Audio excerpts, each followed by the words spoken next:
আজ থেকে প্রায় 7-8 বছর আগে আর ভাগ্নিদের জন্য এরকম পার্লের একটা পার্স আর একটা ক্লাচ বানিয়েছিলাম। ভেবেছিলাম ওদেরগুলা বানানোর পর নিজের জন্য বানাবো, বাট ট্রাস্ট মি গাইস, এগুলো বানাতে এত সময় লাগে। আমার মতো ধৈর্যহীন মানুষদের জন্য এসব আসে নাই, তো আর নিজের জন্য বানানো হয়নি। তো মেইন টপিকে আসি। মাসখানেক আগে ইন্ডিয়া থেকে আমার কিছু রিলেটিভস আসছিল, তো কোইন্সিডেন্টলি একটা ব্যাগ ওরা দেখে ফেলে এবং ওদের খুবই পছন্দ হয়।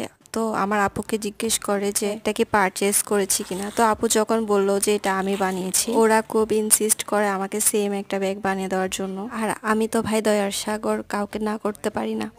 নিজে পিটানো বন্ধ করো। আর আমি খুব শর্ট টাইমে ব্যাগটা মেক করেছি, তাই কোনো টিউটোরিয়াল ভিডিও করা হয়নি। যদি কখনো নিজের জন্য বানানো হয় আর তোমরা যদি দেখতে চাও তাহলে অবশ্যই টিউটোরিয়াল মেক করব। আর এটা আমি একটু বড় করে বানিয়েছি কারণ ওরা আমাকে বড় করে বানাতে বলেছিল।